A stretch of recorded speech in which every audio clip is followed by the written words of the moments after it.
नमस्कार सभी को। इस समय हम अयोध्या कैंट पर खड़े हैं। रेलवे स्टेशन आप देख सकते हैं, सामने रेलवे स्टेशन है और उसी के सामने जो है तमाम संगठन के लोग जो है पुरानी पेंशन की मांग को लेकर भूख हड़ताल पर बैठे हुए हैं। और ये आज ही समय के बाद 24 में 2-4 महीने बाद चुनाव भी होने वाला है। अब देखना यह है कि इन लोगों की मांग जो सरकार से है वो पूरी होती है कि इन लोगों को निराशा हाथ लगती है। अब ये तो आने वाला समय बताएगा। लेकिन आइए यहाँ जो भूख हड़ताल पर बैठे हुए हैं उनसे जानते हैं कि क्या ऐसा कारण हो गया है कि आप सबको भूख हड़ताल पर बैठना पड़ा। पेंशन बहाल करो, पेंशन बहाल करो, जो न हुई मजदूर की मांग। सबसे पहले आपका हमारे चैनल में स्वागत है। सबसे पहले आप अपना नाम बताइए। मेरा नाम हीरा लाल है। मैं ब्रांच सेक्रेटरी NRMU फैजाबाद जी यहाँ पर पोस्टेड हूँ जी। और ये पुरानी पेंशन बहाली को लेकर के हम लोग यहाँ पर धरना प्रदर्शन जो कर रहे हैं, भूख हड़ताल कर रहे हैं। ये हमारी मुख्य मांग है कि हमारी पुरानी पेंशन बहाल होनी ही चाहिए। जी, अगर नहीं होती है तो क्या करेंगे? नहीं होती है, नेगेटिव तो हम सोचते ही नहीं है। पहली बात तो ये जान लीजिए, क्योंकि हम ये मांग तो हम देख रहे हैं कि बहुत अरसे से चल रहा है, लेकिन अभी तक ना तो इसके बारे में केंद्र सरकार ने कोई विचार किया है और ना राज्य सरकार ने विचार किया है।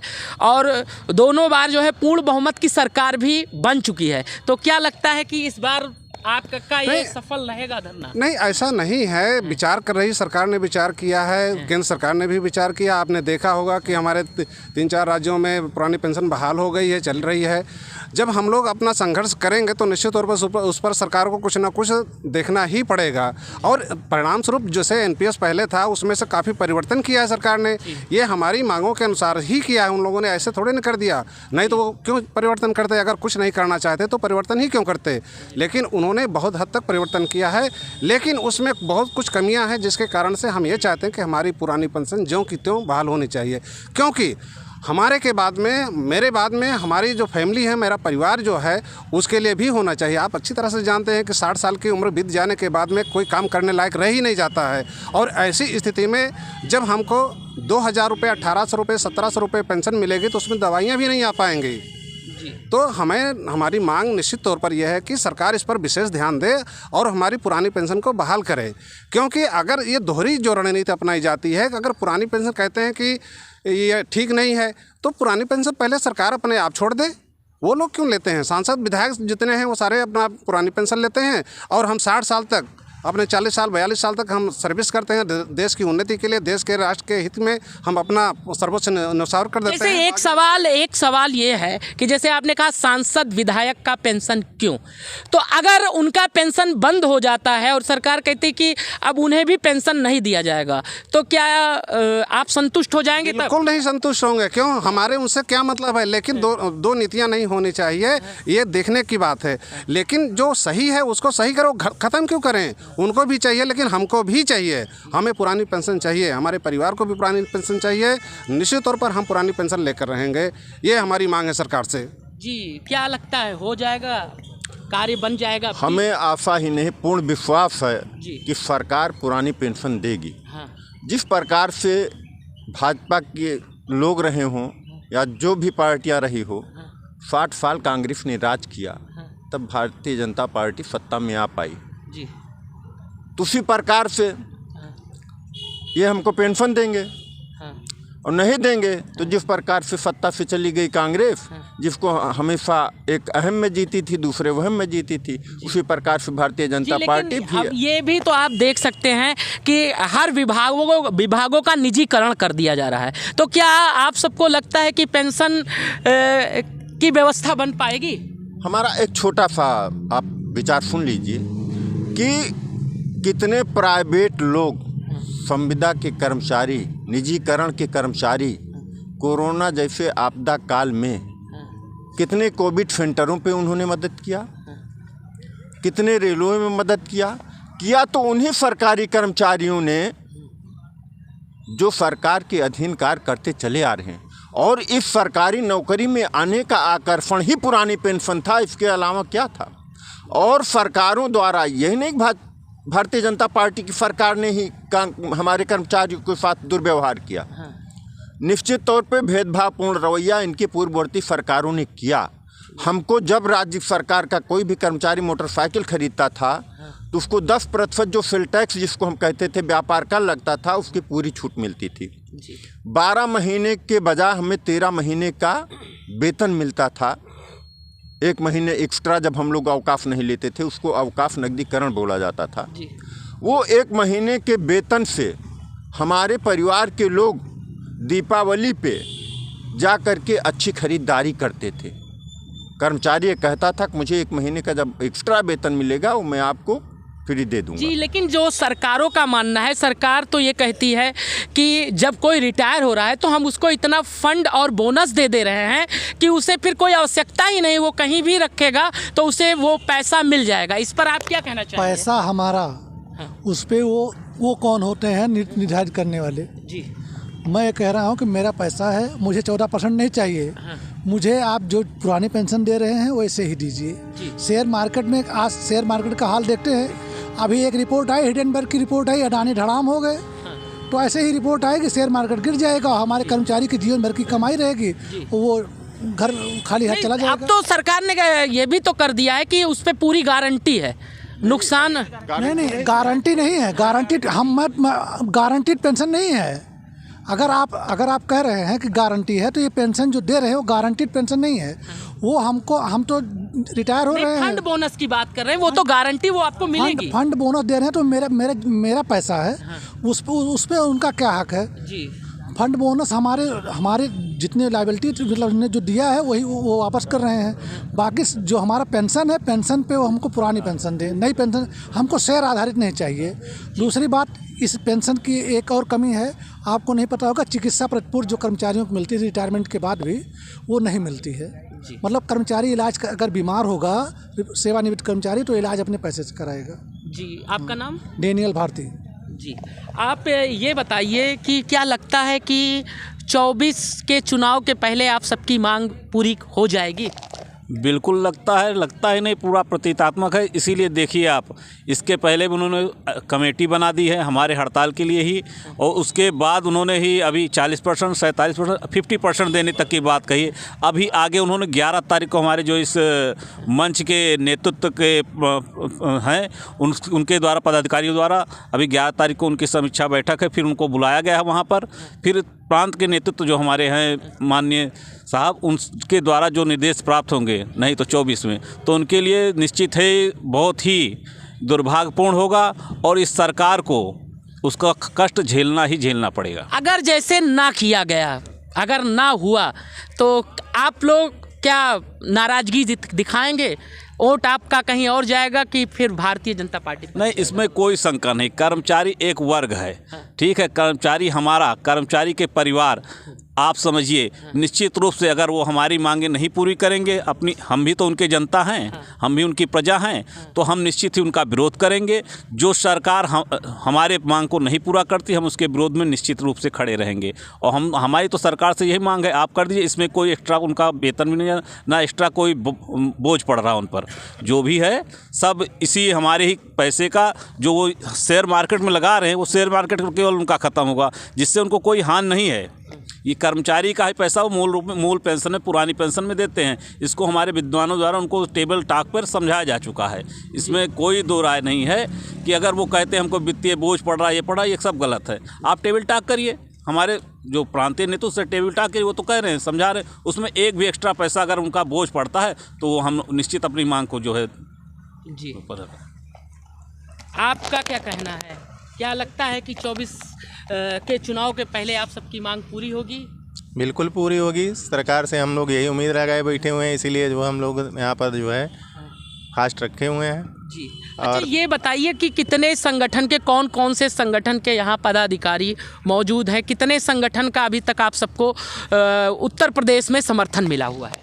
उत्तर प्रदेश क्या जो है, पूरे देश में जितने भी संगठन हैं अलग अलग मंचों से या एक जगह एकत्रित होकर लगभग सारे संगठन पेंशन की मांग कर रहे हैं। ऐसा तो कोई संगठन अभी हमें सुनाई नहीं पड़ा कि वो नहीं, अभी एकजुटता, क्योंकि सरकार तभी झुकती है। जैसे अभी आपने देखा है कि ड्राइवरों ने अपनी नाराज़गी दिखाई, जब एकता आई तो उसके बाद सरकार को बैकफुट पर आना पड़ा। तो क्या लगता है कि जब संगठन तो तमाम बने हुए हैं, लेकिन जब आप लोग एकजुटता के साथ काम करेंगे तभी तो शायद काम बनेगा।